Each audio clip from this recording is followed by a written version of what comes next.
It's the Knicks, Jets, etc. podcast with Alex Trataros, John Meleka, and Raisi on the beat. Let's go.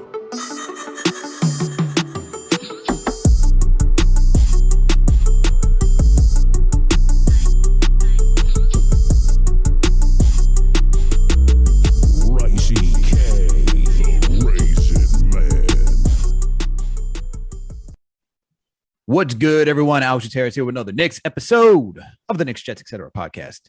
And with me, as always, my buddy, my close pal, the man with the plan, the one and only. The one and only. John Meleka. Before you ask John how he's doing. Draft day, Alex, and NBA Finals, Alex, a whole different character. I love it. Oh, yeah, baby. All the basketball. Give me all the basketball. All the basketball is what I need in my life to keep me happy. And the Yankees doing well. That's right, Greg. I said the Yankees, not the Mets. The Yankees. Before we ask John how he's doing and not caring about the New York Mets. Everybody, you know what it is. If you listen to this podcast and you haven't already subscribed, please make sure to do so. We're on all audio listening platforms. We're on Apple, Spotify, Google Play, Amazon, Alexa, Stitcher, you name it. We are there. If you listen to us on Apple or Spotify, please make sure to give us that 5-star rating. And if you listen to us on Apple, please make sure to leave a comment. We will read it because we greatly appreciate it. If you don't know, now you do know, we're also part of Fansided and Minute Media. Okay, we partnered with them, so you can find us on the Daily Knicks or the Jet Press. So we're on the interwebs, if you haven't gotten that gist. We're also on YouTube. Knicks, Jets, ETC, period, no one writes out, etc. That's just wild. Subscribe. Hit the notification bell. That way you know when a new episode drops. When you watch a video, hit the like button, leave a comment, add to the conversation. The Chris Persianen video is up. Draft takes. Everyone's enjoying the draft takes. We appreciate that you guys are loving the draft takes and adding to the conversation. I love everyone's thoughts, whether it's going to be trading up to go get Jaden Ivey, whether it's trying to get AJ Griffin. Everyone's comments, we appreciate them. We love the insight. We see who you guys really want. It's between a wing or Jaden and Ivey. That's what I'm getting right now. A wing or Jaden Ivey. Don't worry. This episode, our guest that we got on today, oh yeah, get ready for some of these takes. While you're also over there at the YouTube channel, we got into the podcast, Winning Picks Weekly. John, video producer Greg, our guy and co-host Chip Murphy. These guys go through every sport and give you their takes if you got to place a bet. So if you need to put money down on the line, these guys got you covered. NBA, NFL, NHL, MLB, PGA. All right? These guys got you covered. Canadian Open. Yo, Chip killed the Canadian Open, man. Canadian Open, man. Chip is plugged into these games. I don't get it, man. Yeah, I don't get golf, man. It's fantastic. It's perfect. I need to go golfing with Chip. Chip, do you actually golf, man? I gotta find these. These are answers I need. They're also partnering with Minute Media, so if you can't find you don't want to go to the YouTube page because you're at work or you're somewhere, so you can go find the download podcast as well on all audio listening platforms as well. And then last and certainly not least, follow us on all social media platforms. We're on Facebook, Twitter, Instagram, TikTok, you name it. We are there. Now, sorry to all the Mets fans out there that are tuning in. We love and appreciate you, except for you, Greg. Anyway, John, how you doing, bro? How you feeling? So much Greg slander, man. I'm doing great, man. As you said, the Yankees and the Mets are killing it. Honestly, nobody saw this coming from either squad, so life is fantastic. On that point, Girardi gets fired. Angels are stinking it up because of and Madden gets fired. I mean, things are going pretty good for Yankees land. Obviously, I'm burying the lead because the Rangers, they lost. Unfortunately, season's over. So I'm not going to watch the Stanley Cup Finals, but I am, like that one eye open kind of deal.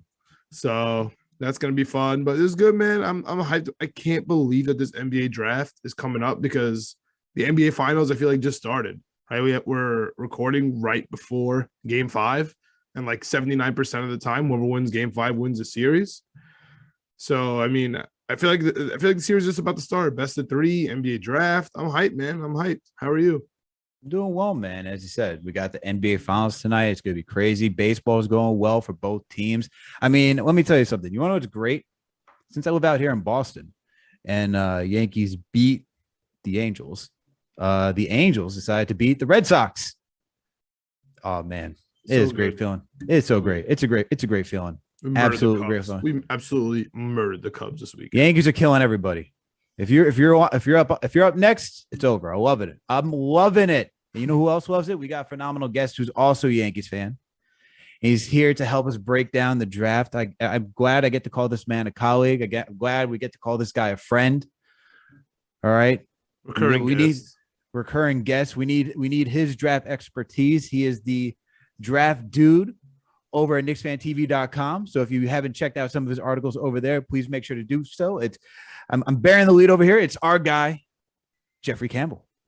How you doing, Geoff? How you feeling today, bro? How you feeling?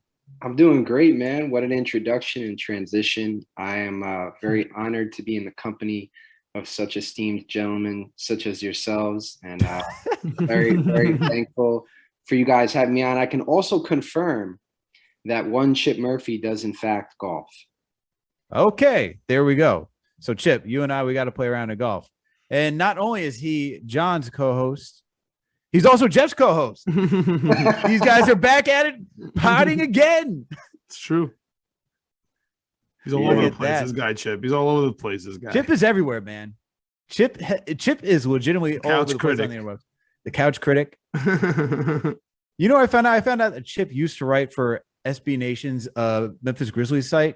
And that's how he knows Joe Mullinax, who's a recent guest on this podcast, giving the insight of Tyus Jones. So if you want to check that pod out, if you still are interested in Tyus Jones, that's still out there in the interwebs. So Chip's been all over the place. We talk about Chip a lot on the show, and Chip, you gotta get Chip back on here. But let's get back down to business. Geoff, draft stuff. We were talking. Well, I was just eavesdropping as I was getting my setup ready, and I was listening to you and John have this conversation. And honestly, my ears jumped when I heard that you said you would do this. But the rumors have been swirling around. Will the Knicks trade up to number 4? And you have a plan to trade up to number 4. Would you like to tell the listeners that plan on trading up to number 4? Oh, absolutely. So I'll preface this by saying it's not a foolproof plan. I was just talking to John and a guy that we obviously know, Chris Persianen, who's been doing a bang up job with all his draft coverage. Had Mark Berman on recently. And, Berman was kind of, and I'll paraphrase a little bit here, essentially just said, Knicks Twitter would, freak out if Emmanuel Quickley was included in a trade to get to the number 4 spot in order to select Jaden Ivey. But Berman was kind of saying, this is what I would do. And Chris kind of pushed back and said, well, we don't really know what Quickley is going to be yet. I'm not really sure if that's a great idea, but listen, man, I'm here to say that if that is what it takes, if you tell me that the 11th overall pick and Emmanuel Quickley is going to get me Jaden Ivey, I'm doing that so fast. I can't even, I feel very strongly. And based on just the amount of film that I've watched on Jaden Ivey, people I've talked to, Derek Murray, who Alex, I know you've, I think at least run into, he's been a guest on Knicks Fan TV. There's talk that Jaden Ivey is not just a top 4 pick, but there was points during the college basketball season where people were saying he should maybe be the number 1 overall draft pick. We know that there's been some talk that he might go as high as 2 in this draft pick. It seems as of right now, what are we, June 13th? It seems that as of right now, Jabari Smith is a pretty safe bet to be the number overall selection when the Orlando Magic are on the clock. But when it gets to OKC, we don't really know what's going to happen yet. And I think Jaden Ivey could be the pick. I say all of that to say, I think this kid is going to be really special. I think the baseline for him is the over-under is 2.5, maybe 3 all-star appearances. I think he's got incredible talent. Sure, there's questions, but he's an electrifying player. I just don't know how else we're going to get that, whether it's through free agency trade. And if you're telling me that number 11 and Emmanuel Quickley, and dude, I love IQ. I really do, but I'm definitely doing that. John, I gotta ask you, man. Do you like Jaden Ivey, man? How do you feel about Jaden Ivey as a player? I love Jaden Ivey. I think he's a great basketball player, but first of all, I don't think our pick and quickly just by that itself even jumps us up to number 4. Like, let me just start there. I don't even think that's enough. I agree. So what scares me and what we were talking about is it's not so much as Emmanuel quickly being traded is going to upset me. It's the fact that we're going to be pushing all of our chips in for Jaden Ivey, right? So we're going to get rid of IQ and we're going to get an upgrade there, hypothetically, right? I mean, we have to at least get that upgrade. We're going to be losing our pick, technically. We're going to lose at least another asset or two. And then at the end of the day, our GM is on the clock. Our head coach is on the clock. So if they don't perform this year, they're going to get fired. And then we're now in year 2 of Ivy with no real assets, to build around this team. And I guess that's what really scares me, man. It's a gambling. Like, and we are the New York Knicks. We are a poverty franchise at the end of the day. I know not valuation wise, but basketball wise, we're a poverty franchise. And so it scares me to gamble for a hypothetical all-star, which he could be great. But let me ask you a question. If this was, the year of RJ Barrett, right, and John Morant and Zion, and you're sitting here and forget the RJ thing and just say we're in the same spot and we have to trade up for number 4 for John Morant. Would you do that? Would you trade IQ number 4 and some picks for John Morant? Because I wouldn't. I guess you're nodding your head, Geoff, but I'm not doing that. Like, that John Morant was amazing in college. He was, he's good in the NBA. He has the style. He's fighting a little bit with the analytics. So I won't say he has all the advanced analytics on his side, but he has like, the grit on his side, let's just say. I wouldn't do that. I would think that would be a losing trade for the Knicks. So that's what scares me. Jaden Ivey's great. IQ is great, but I don't know. I personally, I'm not pulling that trigger. I don't have the cojones to pull that trigger this year just because of where everyone's standing. But as I was also mentioning, if I'm Leon Rose and I'm not going to spend $30 million on Jalen Rose, whatever the Athletic valuated him on today, whatever that number is. So I'm sure, his agent's hyped about that. And if they know they're not going to be here for 2 years, if they don't fix it right now, why not trade a couple picks? You know what I mean? Like, why not just gamble? Because you have to. So I don't know, man. Personally, I'm not doing it. What do you think? See, for me, I feel like for Leon Rose, I feel like he has to be given one more chance after Tibbs too, right? Like, he can't just be like, all right, Tibbs sucks, clear the entire house. That's a good I feel like that's a little too much. So he will have another chance to be here to watch at least another year or so, depending on the coach and how well that coach does, if they decide to make that type of move for Jaden Ivey. I am with you, John, where I'm hesitant to make that type of move, like trading a young player and assets. However, if it was just assets, I would be okay with moving up to go get Jaden Ivey. Just a bunch of picks, no problem. Yeah, I'm not trying to move. I'm not trying to move players. I'm not trying to move a ton of assets. But if you told me I had to go trade 2-3 draft picks to go move up to go get Jaden Ivey, right? And maybe some other deal depending on what it is, like another player, maybe like a role player, whoever it may be. I'm fine with that. I'm fine with it. It's unrealistic. And I think to Jeff's point, where it says it's like half baked, is that we don't know what OKC would do next. We have no idea. So if you trade up to 4, you're gambling, saying you're thinking that Jaden Ivey is going to drop, but he could be gone before that. So that's a question. I'm asking it's a whole tough. Okay. Like, if they do take Ivy, like, what would be more? Okay, let me phrase this better. What would be more expensive? Trading for Ivy, just that pick, or them drafting Ivy and us trading for SGA? I think us trading for SGA would be a little more expensive because the contract, you have to match that contract. You have to match the contract, and SGA is already a proven player in this league. Like, that kid has all-star potential.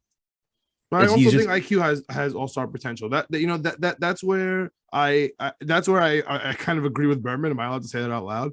That's where I agree with Berman, where I like IQ, man.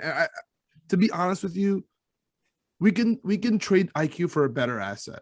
That's what I think of IQ. Like IQ is that good. You know what I mean? Like IQ is on the table when you talk superstar coming to the Knicks.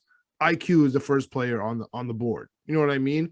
I don't want to trade him for a rookie. I don't know. That's just no. Look. Yeah. That's totally fair because you're looking to get because if you're trading IQ, and this is my thing, you're trading IQ, who's more established for someone that's not established, but you're taking a massive swing on a lot of upside, right? Not say, and Jaden Ivey should be fine in the NBA. Don't get me wrong. I don't think he's going to be a bust. I don't think he'd be anything like that. But you're trading, that these are all the questions where it's like, will he? It's like we see guys who are like, it goes to like, and I'm not saying he is. He doesn't have the injury history like Zion, but it goes to like Zion, right? Like you see 3 years already out of Zion, 2 years, he hasn't really done much, right? He's missed this entire season. His rookie season, he missed about 60 some odd games. And then he played majority of his second year. But is he an all-star caliber player? Absolutely. Are you sure that you're getting that from him? It's like all these question marks, but it'd just be different for Jaden Ivey because he hasn't established himself yet. So I understand that. I understand that point. But once again, I'd still trade assets to go get him. I think the thing that I'm fine in this draft where if we stay at 11, and this is where I like the AJ Griffin talk, is that if you draft AJ Griffin, there's a higher upside that he could become an all-star player himself, but be a baseline like 3-and-D guy because he's a good shooter, right? I'd rather do that and stay safe while I'd rather take a swing on a guy who has a lot of upside later in the draft than moving a lot of assets because this is still a rebuilding team. Like we're still a young team. We don't have a lot of guys who are established on here yet. So I'd rather just not trade a lot of assets yet and still see what we got here and figure out who that nucleus is going to be around RJ Barrett. How do you feel about that, Geoff? Jeff has some thoughts on Ivy and the All-Star. I know that. No, I mean, you mentioned AJ Griffin, and I would love for him. I just don't think he'll be there at 11. When the Knicks are, even though he has the best odds right now to be a Knick. Yeah, dude. I mean, I guess if he makes it to 11, then to me, what you're telling me is that either teams are very scared because of the lower body injury history, or something has gone awry in the interviews or the workouts. The Portland workout that I saw looked pretty good. I didn't hear anything negative about it. I don't know, man. He's 6'6", great wingspan, 220 plus. Hard for me to believe. Shot over 42% from three. Really reliable shooter. Really early on with Duke struggled, but really came around in a big way. I don't think he'll be there, but if he is, absolutely, I would love to take a swing on him and draft him and see what you can do, because then you're adding a lot of size and length to your front court. And I think the name of the game, and this is, something that I've gotten in conversations with assistant coaches, is lineup versatility. If you can have Barrett, who's 6'6", 6'7", now you have AJ Griffin, who's 6'6", you have Cam Reddish, who's 6'8". This is exactly what you need to do when you're trying to deploy different lineups and make yourself difficult to guard. And on the other end of the court, be able to switch and guard multiple positions. So Griffin fits that bill. I don't think he's a great defender. I don't think he's bad either. He certainly has the physical tools to be pretty solid. I don't think the lateral quickness is amazing, but he's willing, right? Like the effort seems to be there. And if he's a learner, I think Tibbs can do a lot with him. So I would definitely be in on AJ Griffin. I mean, you're just speaking John's language right there. John, you talk about having versatility, guarding wise, big bodies on the court. Speaking John's language. Wingspan. We got wings there. We got a bunch of two-way guards, two-way forwards. I mean, it's perfect. But you rang a huge bell in my brain when you said Cam Reddish. I completely forget that he's on the team sometimes. And we traded a first-round pick for him. So when you talk, I know we kind of moved past Ivy, but if we're talking like a couple picks, Cam Reddish, you know what I mean? Maybe a guard, like not, like maybe Burks, and keeping quickly, like now we're talking. You know what I mean? Now, because Ivy and IQ on one team, that's what I need. I just hate the subtraction, you know what I mean? And then like hope that the addition is just slightly better. It just doesn't work for me. But before we're not sure if AJ Griffin's going to make it to 11. Before I ask you who you think is going to make it to 11, the next guy on the trade block right now that we haven't mentioned on this show, I don't think at all, is D'Angelo Russell. He's on the block right now. I'm wondering if you think he solves any problems for the Knicks, right? I don't necessarily think it's trading the 11th pick. I'm sure that Minnesota wants the 11th pick, or whoever's first round pick. But do you think that D'Angelo Russell fixes any problems for the Knicks? Who are you talking to, me or Geoff? Yeah. Let's get Geoff first. Man, D'Lo is an interesting player. Speaking of my awesome co-host and good friend Chip Murphy, I know Chip has a soft spot for Russell. Listen, D'Angelo Russell is really interesting to me. An enigma. Yeah. So this is what I would say about him, right? I think what he brings you is shot creation. He brings you playmaking. It's not elite playmaking, but it's pretty good. But the thing with D'Lo, and I think the Timberwolves are eventually going to run into this problem too, is in order for the team to be really good with him on it, I think that you have to build it in such a way, like he's not an easy fit. And I'm not saying that in a way that makes him sound like a selfish player, because I don't think he necessarily is. I don't think he took shots away from Anthony Edwards, right? Anthony Edwards still had a great Nobody year. could take anything from Anthony Edwards. Right. By the way, he was not even Juancho Hernangomez. Yeah. And if you haven't seen Hustle, you should definitely check it out because he was amazing in it. But yeah, I just feel like you need to build a team in such a way where every piece really complements what he does or doesn't do. So if he comes to the Knicks, I kind of see him in the same way. I don't see him being like a seamless fit, especially with Randle. I feel like Randle already needs the ball so much. We know that if Randle is going to continue to be on the roster and be a focal point, he's at his best when he's running, when he's in transition, and driving. And, D'Lo, I'll be honest with you, I haven't looked at his spot up shooting numbers in a while. I don't feel that they're great. But, I feel like the mix and the chemistry is murky at best. So I wouldn't be on board with the D'Lo trade, but if you could tell me that we could get him for, not necessarily trading a lot away, and now it's kind of like a value thing, I can maybe be on board with it.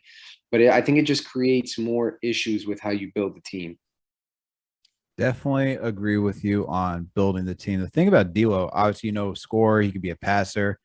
I think the thing with D'Lo, and we've seen this in the two playoff series that I've watched him in, with one, the Brooklyn Nets, and then now with the Minnesota Timberwolves, is that he kind of gets a little shaken in the playoffs, and his decision-making is questionable. Regular season, D'Lo is fine. It's more so about playoffs for me when I look at D'Angelo Russell. That's where I'm like, And watching him in these past playoffs, that's why I think the Timberwolves are open to trading him, is because they look at him and they're like, we can rely more on Pat Bev than we can rely more on I wouldn't say Pat Bev, but no, but I'm just saying, not scoring wise. Sheesh, not scoring wise, but like more of a consistent tone setter, like something like he could set the table better than what D'Lo did. And it's not a high bar, but that's essentially what they're saying. So, and they want to get Anthony Edwards and Carl Anthony Towns more time on the rock. So I think that's why I wouldn't be, depends on what you trade for D'Lo. I'm not for D'Lo. I'm not heavily against D'Lo, but as Geoff pointed out, the fit, especially on this team, would be very, very, very, very interesting, especially with Emmanuel Quickley by his side. If you believe in Quickley's playing chops and want to make sure that Quickley gets his shots up, because they're going to overlap at some point. You got Randle, you got RJ, guys who want to make sure to get their shot. And that's the thing about D'Lo. He's not a pass first guy. He's a score first guy. So that's 3 guys that now need to score once again. And we saw what that happened with Kemba Walker, and D'Lo doesn't play defense. So I'm not saying it'd be like the Kemba Walker situation, but it'd be a little muddy offensively. How are you feeling about it though, John? It's just funny because every single guy you guys mentioned, I just keep in my brain just keeps ringing a bell. Like, oh yes, I can't wait to trade him. Like Kemba, like Geoff mentioned Randle. Like, is this finally the time that the Kings get Randle? Right? They give me the 4 pick, like Randle. Oh my God. like Randle and the 11. Like Randle and Sabonis on the same team. What's that locker room like? Like I just I don't know. I'm just really excited about that. But let's stop daydreaming. Let's stop, hocus pocus making trades for the Knicks because it never works out. We got, the Knicks fan TV draft guy here, right? Sheesh, what mood are you in? It never works out. Come on. We talk about Knicks trades. How long do we talk about Knicks trades, man? The Knicks have traded for every single player. Poverty franchise. We traded for because this is the time. Rangers. Oh my God, the Rangers really put a number on you, bro. Dude, it was 45 seconds left. We were about to be up 3-0. It's tough. It's tough right now. But if you're watching the YouTube channel, you can see a little bit of sadness in John's face. You know what it is right now, man. Every single player has been traded to the Knicks, and then once Donovan Mitchell goes to Miami, it's going to be like, oh my God. Okay, now this is where I'm going to end this podcast if I have to hear Donovan Mitchell going to Miami. That's what I'm saying. It's going to be how much the Knicks failed. And I'm just sick of it. I don't want to hear like when Jaden Ivey does well, oh my God, the Knicks should have traded for him. Like, I don't need to hear that in my life. I just want to hear some realistic choices that are actually going to make it to number 11. So we all don't like go on fire on Knicks Twitter on draft day. Like that's where I'm at right now. I just need some like keep adding some pieces, like fill the roster. And I want to know who's going to be available. And that's why Geoff is here to just enlighten us a little bit. So Geoff, who you got for us at 11 right now? I forgot that was my cue. I should have been a little more smoother with that. Come on, Geoff. All right, so I got 3 guys for you. It's most likely that all of us have heard these names before. I'm going to count them down 3, 2, 1. So I'm going to start off with Ohio State's Meleka Branham, 6'5", 6'10" wingspan, 19 years old on draft night. Really efficient in the mid-range. His pull-up looks effortless. All of his makes look like really, really smooth. The shot is very pure. The other NBA translatable skill that I see there is he's got a really elite touch, whether it's the push shot or the floater. There's something about it, when he gets into the paint, even if he has a defender in front of him, he can kind of get that off in a way. And it just shows you that he's got something. If the pull-up shot isn't there, then he can kind of go to. The swing skill for him is really going to be driving and finishing at the rim. He started to do it, I would say, middle of the season towards the end, but his drives are kind of like a straight line, very similar to Jabari Smith. So there's not a lot of wiggle there. And for a guard, the other thing that I would say is something that kind of gets me hung up about him. He doesn't get to the line a lot. He got there about, I think, 3.8 times per game. And you really want a guy, if they're not going to be an elite shooter, which I'm not sure that he is going to be, you want him to be able to kind of draw contact more and be able to kind of get to the rim in a more efficient way. So he's the guy that I have at number 3. You guys want me to go 2, 2, and 1, or talk about Meleka for a little bit?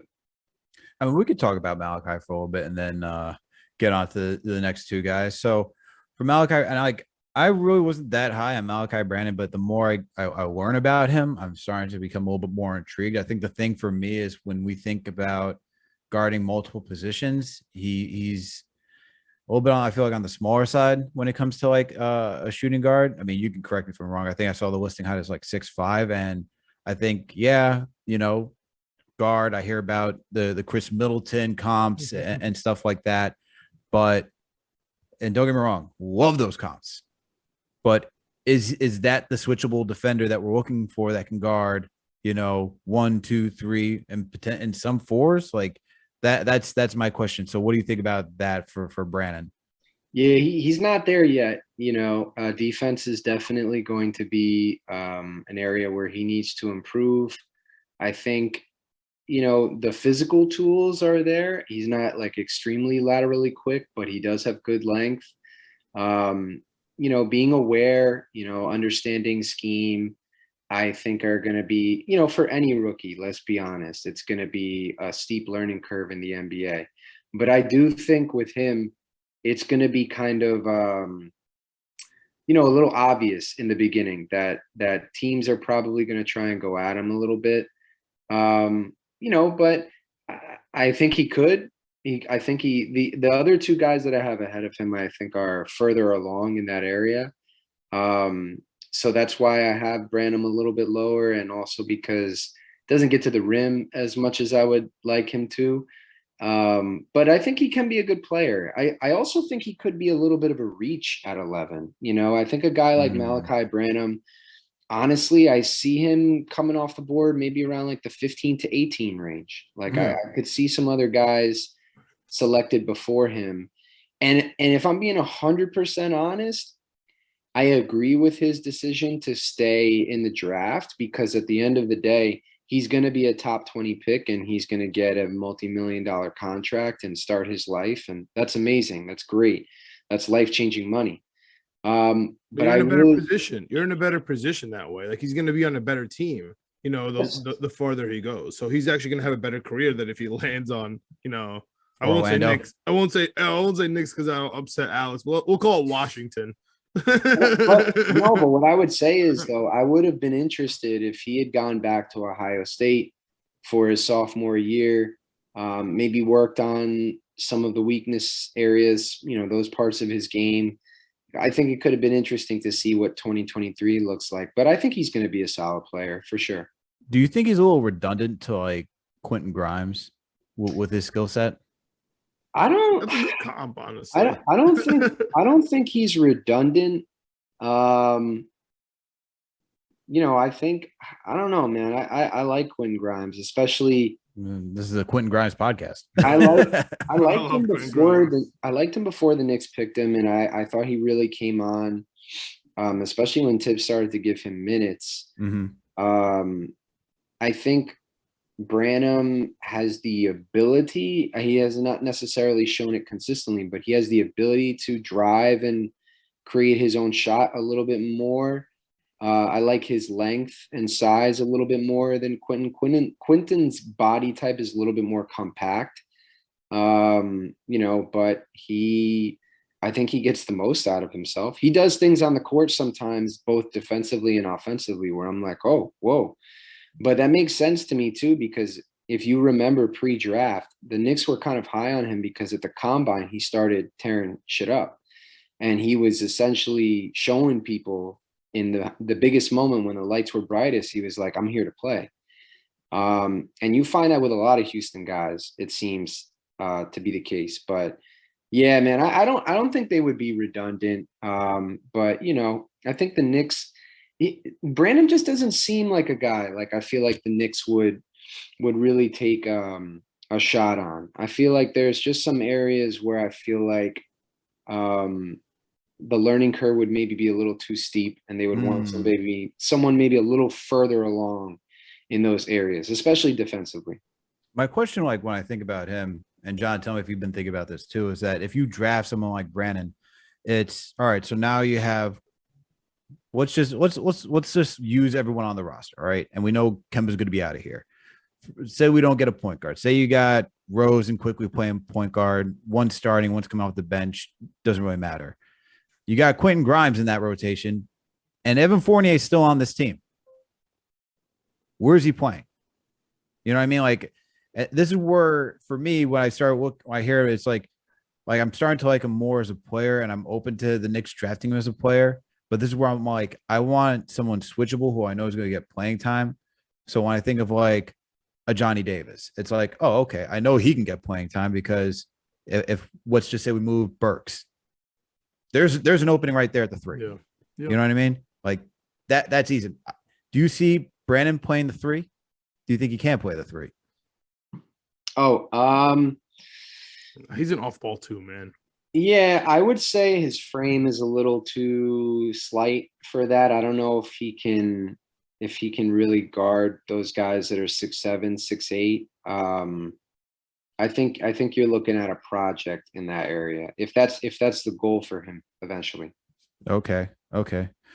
Let's keep it moving, man. Who do you got next on your realistic selections over here? All right, for the record, I do think he's gonna end up like either one of the Hornets picks, or it'd be really cool if he just stays in Cleveland. Like, because he's a Cleveland guy. Like, that'd be really nice. Could definitely see that. Yeah. Him in Cleveland coming off the bench is very realistic. Him in Charlotte is also very realistic. That's a nice fit. Yeah. And I'm pretty sure he's worked out both places. So I do think both those teams are probably looking at him. All right. The next guy, number 2 on my list here, is LSU's Tari Eason. There we go. This guy is talking about switchable guys. Talking about Chris P, man. This is like his dude. Yeah. Nah, Tari Eason, listen, he's very impressive. This is what I would say about him. I mean, like, the measurables are wild. You got Kawhi Leonard size hands. I think only second to him. Wingspan is crazy. Really good height for a forward. I would say his most NBA translatable skill is his defense and his athleticism. He ranked, I believe, 3rd in the nation in box plus minus, and it was 14.8, 4th in the country in defensive box plus minus. Like, he jumps passing lanes like nobody's business. I remember one highlight. They were playing Alabama. I think it was towards the end of the game. He blocked a 3-point attempt from Keon Ellis and just drove to the other end of the floor. And I think it was the go-ahead layup in the game that ended up pushing them over the top. But the reason I mentioned the 14.8 mark of the box plus minus, if you look back historically, I want to say in the last 5 or 6 seasons, any player that has finished, I want to say 15 is the mark, box plus minus, you got a pretty good chance of being like, not just I would say at the very least an NBA rotational player. I think 2 guys that jump off, I can't name them all, but Zion and Brandon Clark were guys that had that mark at least, or maybe it might have even been 14. But Tari is right there. The only thing that concerns me about Tari, and it actually came recently, David Aldridge came out with an article for The Athletic, and he essentially just canvassed all the teams. What are they hearing? What are they talking about? And, some of the rumors that came out said that the coaching staff at LSU was a little worried about Tari's ability to kind of comprehend some of the defensive schematic schemes and stuff like that. And they essentially told him, just let it loose. Just do whatever you feel is right. Play off your instincts. Then it ended up being a good thing. I have no idea how true that is. When I watched him on the court, I saw a smart player. I didn't see a player. I didn't see a player who didn't look like he knew where he was supposed to be. I felt quite the opposite. Yeah. But at the end of the day, these are NBA reports, so I'm taking it in and I'm listening to it as such. Of course. But I think this kid, and the other thing that I think is actually really underrated about him is his passing and his handle. If you watch him for a 6'8" dude, he can handle, like, he can shake you. He's got some dribble counters in his bag. Pretty impressive. So yeah, Tari Eason is a guy that if we came away with the 11th pick with him, I'd be pretty pumped about that. I'm starting to get pretty pumped about hearing him and just his measurables, his ability just to play on defense, being a switchable defender. When I was on KFTV, we had Barlow on, just hearing how he could just rip apart fours. That is something, that'd be a lot of fun. Him and Obi out in the open court together. Your boy Obi Toppin, who Geoff came on this podcast too, and had Obi as his number 1 guy for the 8th pick, by the way. Just throwing that out there. This is true. So Geoff knows what he's talking about. Geoff was high on Obi from the get-go. And everyone was like, dude, you're a fool. He has no whatever it is, low center of gravity. Hips too high. Hips too high. they can't move, and now everyone's like, "Oh, when is Obi gonna start over Julius Randle?" But whatever. Jeff Shade, I love it. Jeff Yeah. Shade. Nah, but sorry, Tari Eason, man, I'd be stoked if the Knicks got him. When you say when you talk about David Aldridge's report, it's kind of sounding to me might be a coach being like, I don't want you to go to a bad team, man. So I'm gonna say this so that way you drop a little bit so you can go to a good team. Dude, it could be. I feel like coaches, it's really weird for a coach to talk down on a player. Very I listened to your podcast before when it was Hoops Addicts Anonymous, and now while you and Chip are back at it again, and I listened to the coaches talking. I'm like, they don't really knock their own players. They will say everything. They'll talk about things they need to work on, but they're gonna highlight the stuff that they do. It's not negative. You know, saying that someone doesn't understand defensive schematics, that's a negative. That is not something like, oh, he can grow out and learn. And no, that is a negative. I feel like there's something there, like tinfoil hat for me. I'm taking John's tinfoil hat for this one. They want him to drop. that's what's trying to happen over here. Could be. How do you feel about Easton, John? I completely agree with Jeff. Is I want to take the NBA report, because it's Aldridge and and take it for fact. But when I watch him, I saw something completely different. He played all the defensive positions. He had the ball in his hands. He was able to cut to the rim. He gets to the free throw line. That's the number one. That's the number one thing about him, honestly. Like when I watch LSU, he gets to the free throw line. He slows down the game. He gets that over. You know what I mean? That's the one thing I know about him. He controls the pace. It's interesting. I don't know. I guess I have to have a tinfoil hat too. I just don't know where it's pointing me to. I agree. Usually coaches are, positive. It's a weird thing, and especially because it's not what I see with my eyes. I'd be hyped with Eason, man. That would be good. That's another wing. Like AJ Griffin and Eason, though they fulfill the same spot for me, and I'm down. Who are your top three? Hold on, before we get a Jeff's number one guy, who's your top three guys so far, John? I think. Well, realistically, I can't put Ivy one, right? Is that against the rules? No. Let's keep it I think if we all said yes, Jaden Ivey is we would love to get Jaden Ivey, but realistically, with the 11th pick, who are your top three? So I guess I'll go Eason number one, just because I think that's the actual realistic pick that we're gonna get. Okay, so I'll go with him one. Am I allowed to go AJ Griffin? You can go AJ Griffin. Is he okay? So those are my 1A, 1B. If we get one of those two, I'm okay with it. And then for three, if it's just because we're kind of like in NFL draft territory where everybody's going in the top 10 now. We have I think 17 players. Yeah, now, everyone's going to top. Someone's going to drop. Yeah, as I always say. So I don't really know what to do there. However, if we get Mathurin, I'm gonna be hyped, man. He's a baller, dude. He's just an absolute baller. If we have him on the team, I can't be upset. You know what I mean? So that's my bar. So I would go Griffin 1, Eason 2, and my boy Benedict 3. Honestly, he's such a baller. I would just love to watch. You talking about, you want to watch Eason and Obi? I want to watch Mathurin and RJ. That'd be sick. That should be a real basketball team. You know what I mean? So no, it is. They would complement each other very well. For me, Johnny Davis is my guy. Yeah. Johnny Davis, Mathurin, AJ Griffin. Those are my top three. I do like Eason. Eason's up there. He's definitely my top five. Definitely my top five. But all right, Jeff, pull back the curtain, man. Who's your number one? I'll give you my number one, but also real quick, I'll just throw one other guy in there. You guys said someone will drop. The guy who I think is going to drop, and I'm putting myself out on a limb here because I don't think anyone thinks he's going to drop out of the top 14, but I think it could happen. I would say Shaedon Sharpe, man. I would say Shaedon Sharpe dropping. Wow. I feel like that's a Kings pick right there. That is such a Kings pick. They need a wing. They're trying to make the playoffs. You want to talk about high upside, high risk, high reward? Yeah. They got a playoff mandate.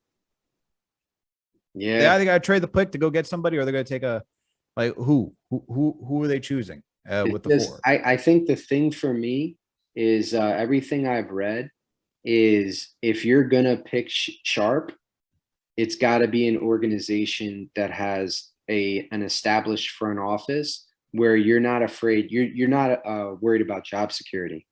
So a lot of these teams, they might have GMs or coaching staffs that have been in there for 1 or 2 years, whatever it is.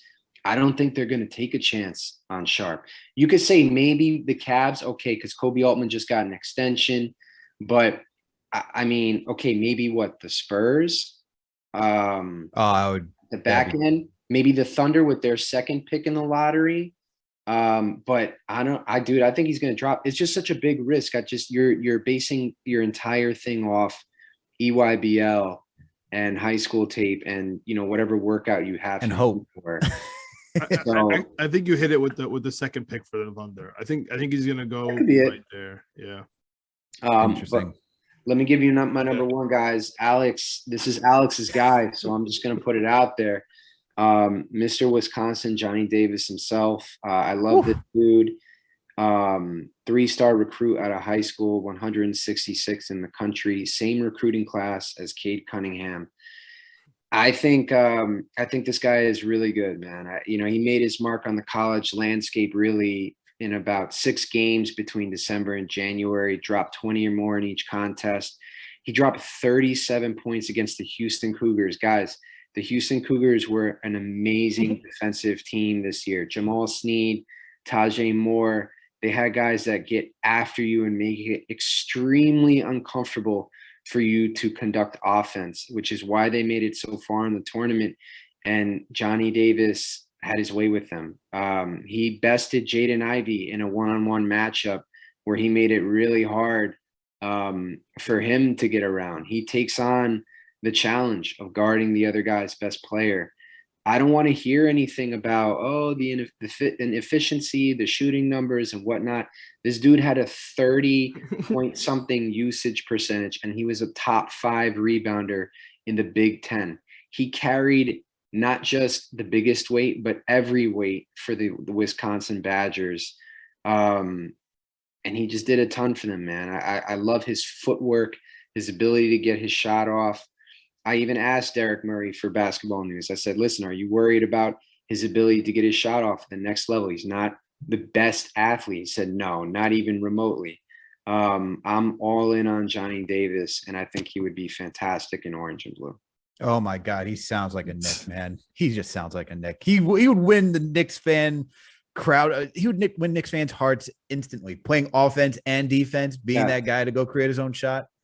Yo, if he preaching to Alex, it's so funny. My God, just see his face lighting up with every sentence. Man, bro, John already knows how much I love Johnny Davis. Wisconsin was out of the tournament. I was like, John, how's Johnny Davis doing? He's like, the Wisconsin Badgers are out, bro. I was like, so is Johnny Davis moving on to the next round? He's like, they're out. They're out. I mean, he was the whole team. I get it. I like him. I wouldn't mind him. Like Johnny Davis is really good. The question I have for you, Alex, is does he solve the problems for the Knicks? I don't think anyone that we're going to be drafting at 11 really solves the problem, but they just add something to this team. The thing I like about Johnny Davis is that he legit shouldered a massive load at Wisconsin, and he was still able to be productive and carry the team. Okay. Thank you. No, I was thinking about that. I was like, I don't have a really good word to say in this. And I'm already here. We're going to finish it. Pause. Tough, but it's tough out here. It's tough out here, John. You already know. But watching him play, it's like, how can you not get excited as a Knicks fan if he's mocked to the Knicks? Because defense, all right, he's gonna be a dog. He's gonna do all those things. Fine, I think he would complement RJ pretty well. He wouldn't be playing the 3; he'd be playing the 2. He's on the smaller side, right? And you'd have to put RJ at the 3. So if you think about going against the Boston Celtics, it'd be RJ versus Tatum, Johnny versus Brown, which honestly, if that's a duo going against each other, that sounds amazing. Yeah. That sounds like primetime basketball. What's your top 3 for the Knicks? Top 3 what? For the 11th pick right now. Johnny Davis is number 1. With you and Geoff? See, this is tough for me This is really tough for me, and I've said this before. Like, I love Johnny Davis. I would love to have him on the Knicks. Already getting off the bandwagon, Jeff. No. It's tough because I can see the argument for like Mathurin, who's a better fit. Because I'm going to ask Geoff this question right now. Since he carried the team, legit didn't have anyone to help him. Do you think he can transfer and being like an off-ball player? Could he play next to someone like RJ Barrett? Because if he could do all those things, he's easily number one for me. Like, absolutely. If he can't, that's where I'm like, for fit wise, I could see Mathurin, I could see AJ Griffin, and then I put Johnny Davis at 3. But if he can't play off ball, if he doesn't need the rock in his hand the entire time, which I could see that argument saying if he has players that can help, yeah, you'd be fine with it. But that's where it's like, I really like Johnny Davis, but is he a good fit for this team? Yeah, I mean, like, comparing those two skills, Mathurin would be better off ball, but I think Johnny Davis can absolutely do it. I think, it's like you're saying it. I'm basically saying he can do it without having the evidence, because his shooting numbers were poor. I mean, they weren't poor, but they're inefficient, right? There's a reason for that, I think. I just think with NBA spacing, I think he'll be a little bit better, a little bit more efficient. And honestly, I was thinking about this today before you guys had me on. I kind of feel, and their games are not super similar, especially in college, because Johnny Davis, even though his numbers weren't great, he can shoot. But I remember Colin Sexton when he was coming out of Alabama. You're talking about another guy that I really wanted the Knicks to draft. Okay. Yeah. Jeff's on a roll. But I remember a lot of people were like, I don't know how he's going to do in the NBA. Like, he does a lot of things well. Okay, defense is his calling card, but offensively, how is he going to do? But Sexton just outworks everyone. He has a maniacal work ethic. And at least from what I feel from watching him, Johnny Davis he's got a killer instinct in him. He's got a toughness that I think is really going to resonate with the city when they see him play. Like, he kind of has that, I don't want to say alpha dog mentality, but he, I really think that whatever role he's put in, he's going to succeed in. And then I think sky's the limit. I'm not one of these people that think his potential is limited. And the reason I would feel strongly about that is mainly because of how much he had to do in Wisconsin. But, we'll see. All right. John, you got any more questions on Johnny Davis, or are we set? I'm all set. He's my honorable mention. So he's my number 4. And Thank you. But I'm not gonna let you deflect to Geoff. I need your top 3 right now, man. I need your top 3 in order. All right, in order. What do you got? Well, you know what? I'm a So stick. you have Jeff's, we have to my mine. guns. We're not gonna let you get away with it. I'm gonna stick to my guns. Johnny Davis is gonna be number 1. I'm gonna put AJ Griffin at number 2, Benedict Mathurin at number 3. Just because as Chris Persiana said on the last episode, this is a draft where I'm willing to take a swing on upside, and if AJ Griffin's there, I'll take the swing on massive upside. Also, it's from my hometown, so that's I know you got that bias. I feel you. Stepinac. Whoa! White Plains. Oh, okay. Stop that. I went to White Plains High School. All right, played football there. We have a rivalry with Stepinac. No, just White Plains. Jordan Griffith. Shout out to Jordan Griffith. Went to White Plains High School with him. Geoff, let me ask you this. I don't know if it's groupthink that we all have the same 3 out of 4 players, and we've all talked about our first round pick, everywhere, right? All the platforms, all the podcasts, all the readings.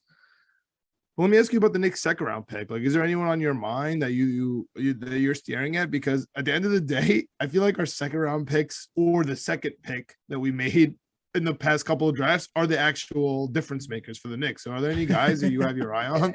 I mean, I have a ton. I'll just name a few here. The only one, and I'm telling you, man, I've been researching this so hard to see who the Knicks have worked out and met with.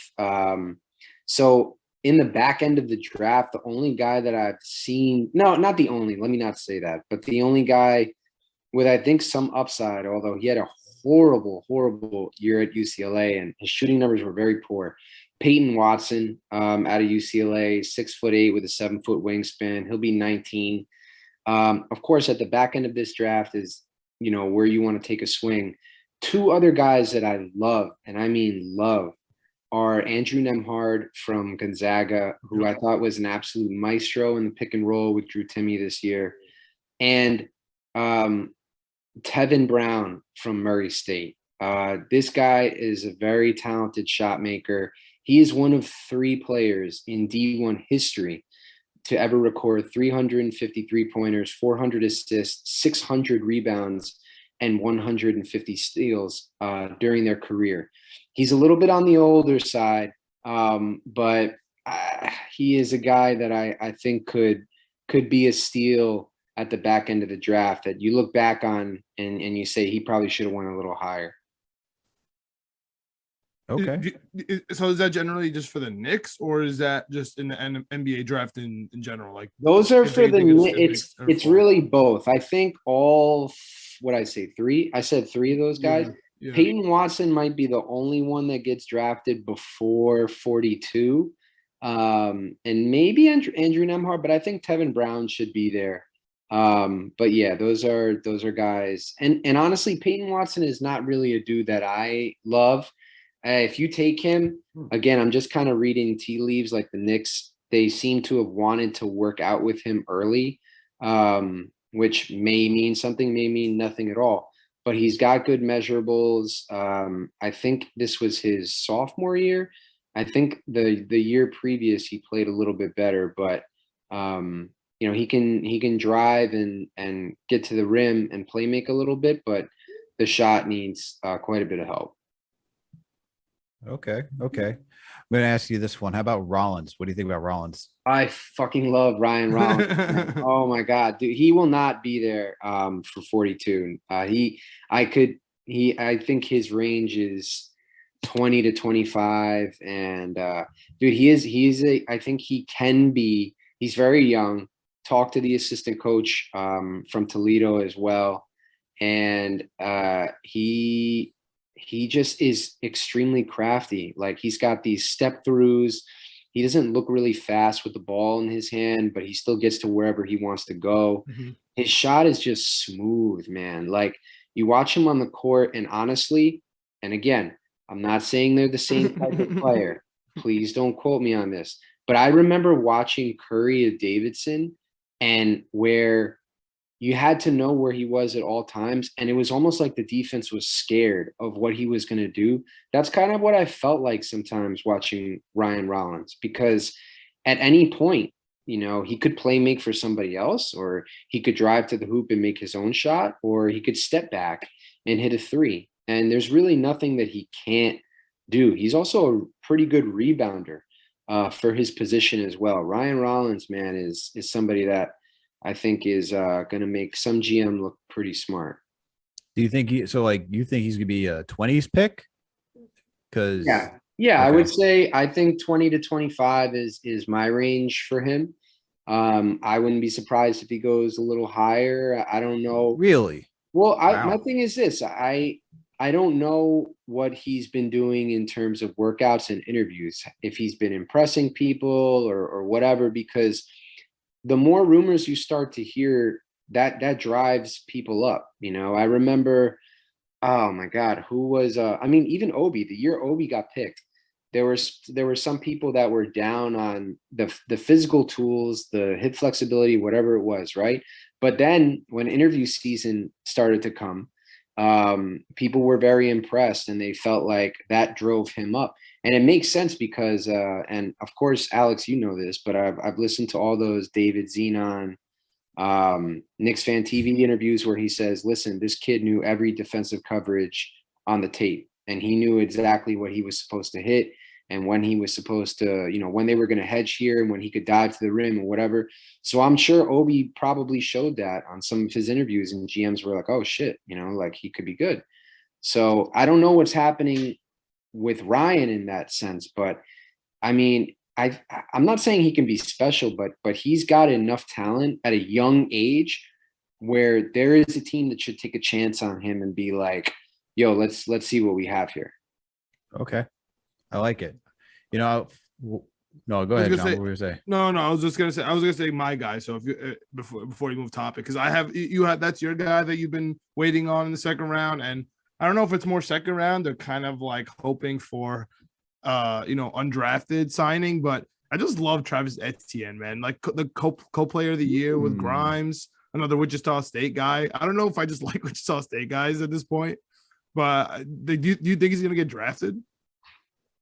I'll be honest, I haven't seen a ton of Travis Etienne, but I would say this, guys from those mid-major programs, I feel like they can always sneak into the back end a little bit. And I'll also be honest, I don't know how he's been doing. I know the Knicks worked him out, I believe, but in the combine and whatnot, and if he's been kind of showing out there, because I feel like all the guys that we've kind of heard of a little bit, and that's been moving them up a little bit. But there's no shame at all, even if he doesn't. If he goes to the D League and lights it up there, we've seen, a decent amount of players come up and have a real impact. Who's that guy on the Heat right now? Gabe, or he's not playing right now, but Gabe Vincent. Yeah, dude. I mean, come on. Like it's ridiculous, but that's been happening. So yeah, it's a fact. Well, appreciate your draft knowledge, Geoff. But we got a surprise question for you before we ask you about some NBA finals. All right. You are a Knicks fan, so we need to know, what is your wish list offseason for the New York Knicks? A little bit of a loaded question. You guys are killing me. My wish list off season. You don't have to explain. You can just knock them straight out. We got questions, we can pinpoint some of them, but you could just knock them out on the list. All right. I want to draft Johnny Davis. All right. And who else? Got two picks, man.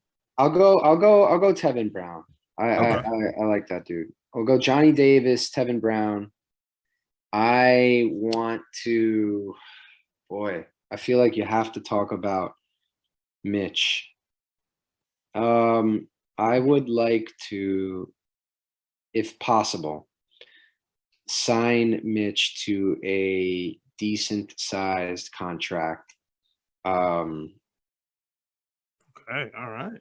And then I would also like to, I just don't want to lose him for nothing. I do think that matters. And the other thing is this: if we're going to bring in two players in this draft, the hard conversation becomes, we've got to consolidate some of the young guys and send them out. Somebody has to go. It just has to happen. Yeah. So honestly, man, like, it's got to be Sims. It's got to be.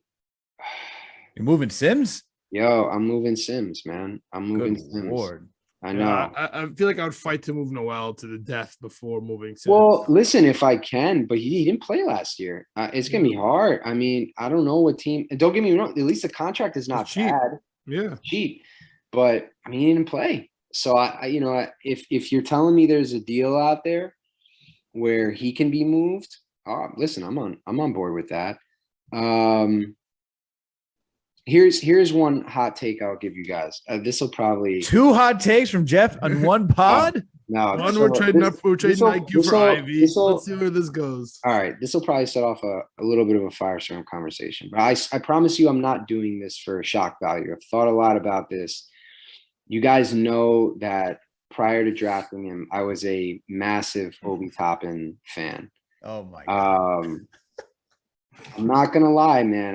What of the panda? We're sorry. Oh my God! You're about to get chirped in our. I'm not gonna lie. I think it really might be time to start thinking about where is his trade value? What can we potentially? If Julius Randle is still going to be here, if Julius Randle isn't going anywhere, I'm not gonna lie, man. I think we really need to start to think about what we can get for Obi Toppin. What type of player can he be paired with? Can he be consolidated with young guys? Like, who are we really investing in? Because based on the tea leaves that I'm looking at, we traded a first-round pick for Cam Reddish. It doesn't seem like Tibbs wanted to play him, or maybe he didn't show out in practice, whatever it is. But I do think that because of the position that he plays and the skill set that he has, regardless of what Tibbs wants, I do think Cam Reddish is going to be featured this year. Because I think that's going to happen, there's just not enough minutes to go around for everyone. And I think I have to really be honest with myself. I love Obi Toppin, and I think he's a great kid. But what do I think is his ceiling? It's really hard for me to picture a world in which he can create a shot for himself. It's really hard for me to picture a world in which he's doing anything more at like an above average NBA level besides running the court, finding open pockets in the court, here and there. And I do think he'll become a better shooter. I don't think he's going to have 24%, 3-point percentage. I do think he'll become a better shooter, but honestly, man, like I do think we got to start having that conversation a little bit. I mean, I agree that one of them has to go. That's a fact. Yeah. But this is very Obi. Yeah, I hope it's not Obi out of there. And this is very tough to hear from you, Geoff, which is why we're never allowing you back on here again since you talked so bad about Obi. No, I understand the conversation though, and it makes sense. Like if you're going to invest in Randle, then you can't keep Obi. Like that just doesn't make like I agree 100% to that. But here's the thing. I don't think, listen, I know, we all were frustrated with Julius Randle this year, but if you told me, if you're like, Geoff, what do you really think? I don't think he's going anywhere, man. I think that Leon Rose and Tibbs are fully invested in making sure that Julius Randle, I'm not saying that they want him to be the best player on this team long-term, but I think they're fully invested in him being one of the best players on this team. See, it's tough for me to buy that because if he is trying to be one of the best players on this team, then playing like one of the best players on this team means sharing the rock. And he hasn't really, he got 5-6 assists, but he wasn't really sharing the rock like that. He forced a lot of shots. It wasn't efficient, high usage. We all been there, done that. We're not having the Julius Randle debacle debate. I don't really want to get him down that road. This has been a very pleasant podcast, so let's keep it that way. But all right, so you're thinking about that. Are Burks? I'm gonna run through a couple other options for you. Is D Rose staying? Are you moving Burks? Listen, I'm with CP on this. I'm Alex Burks Hive forever. Yeah, I think Alec Burks got a tremendous amount of slander this year, completely unfairly. I know that most smart Knicks fans know that they were upset with him because he was being played out of position and he was asked to do a lot. But Alec Burks, man, is a really good player. I think he does a lot for us, and I love his contract. I don't want Alec Burks going anywhere unless it's part of a deal that can net us, a star.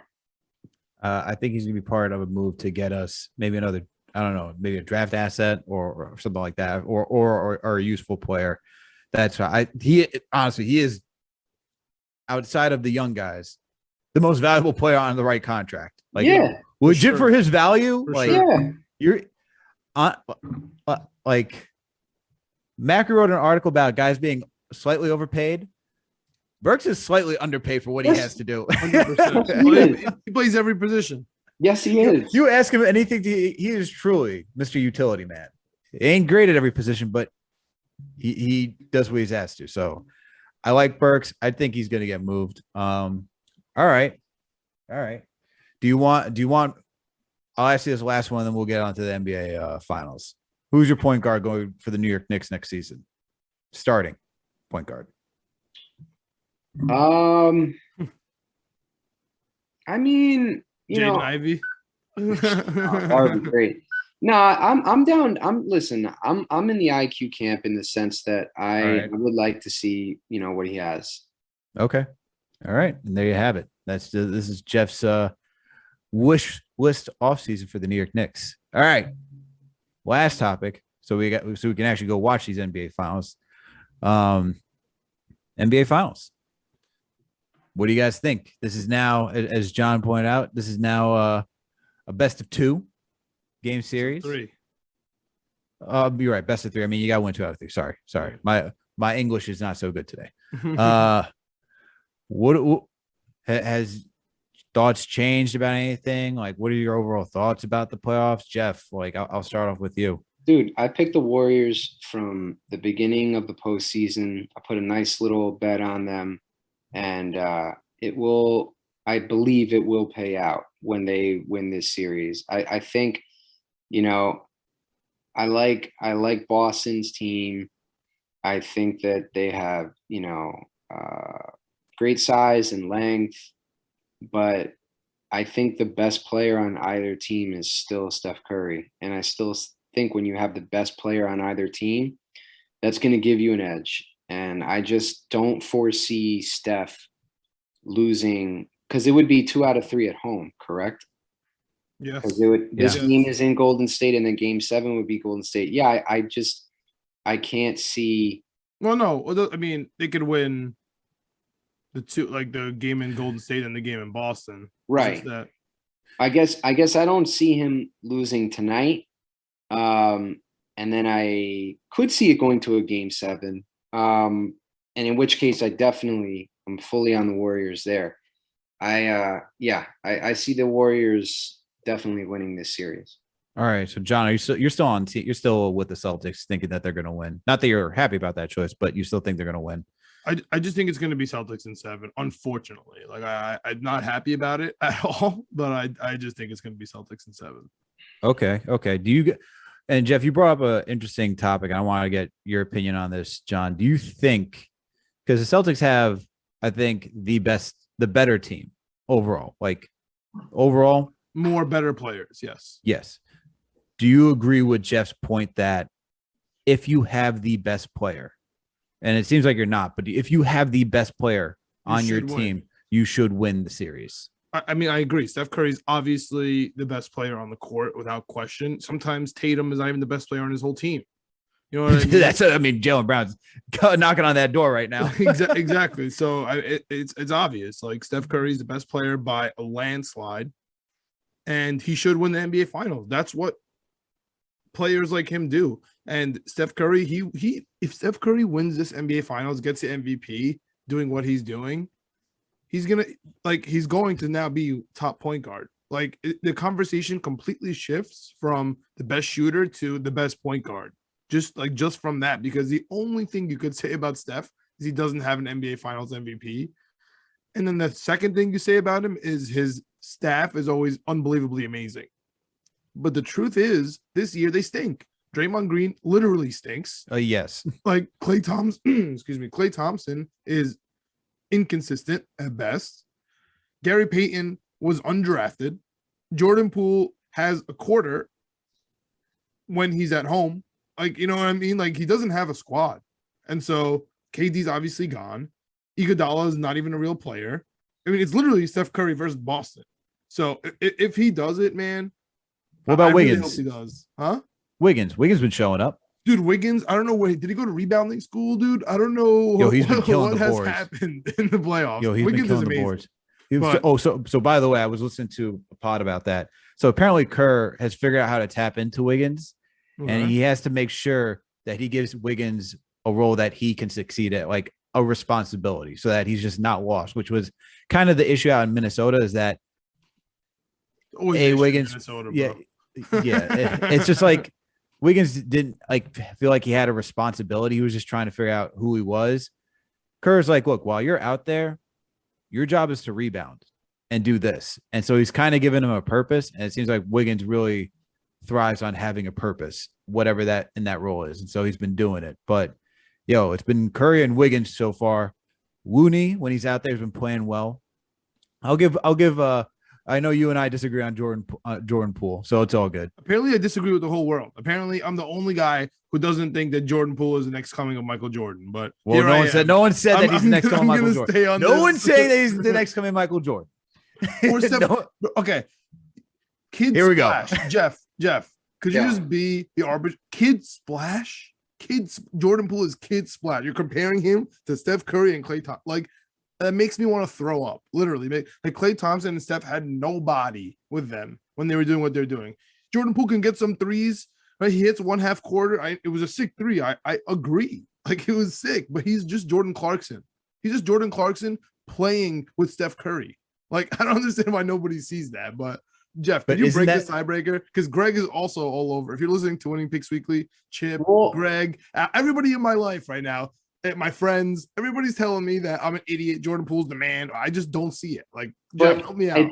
It depends on what we're saying that he can be, because what I would say this to John's point, and you guys probably know more than me. How many years has Poole been in the league? Is this his third year? This is third year. So, I mean, I wouldn't say it's completely unprecedented. Like, I think there have been some guys that, okay, it took them 3 years to make that jump, but I think the jump that he's making is even crazier, because it's not like he was in the starting lineup previously. It's like he went from being a bench kind of afterthought guy to starting in favor of Steph in the playoffs. So he also started 53 games this season too. Like, he started 50 plus games this season too. All right. Well, then he started. I mean, that's a decent amount. So he did have a decent sample size. So, I mean, but here's the thing. I would actually probably lean a little closer to John and say that he's Jordan Clarkson as opposed to Kid Splash. Like, that drives me nuts. No, but that's see, what it is, man. I think you're taking it a little too far with. I think I'm using the term actually Kid Splash as what it means is that he's not a Splash brother. He is legitimately a brother. He's below brother. That. He's below that. He's their step cousin twice removed that you only see every other holiday. All right. He's not that's just haterade. That's just haterade. What are you Come on now. He plays. He shot 39% on 7 attempts. Listen, he's good. He's good at home. That's not small volume. That's a lot of volume.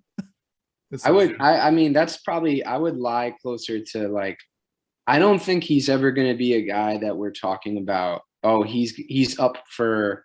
He will never carry. No. Hold up. I'm saying I don't think he's ever going to be a guy that we're like, he's up for a $150 million, $200 million contract. But I do think, you get him on the books for, 50, 60, what would you say is accurate for him? I don't even know if you get him for 4 years for 80.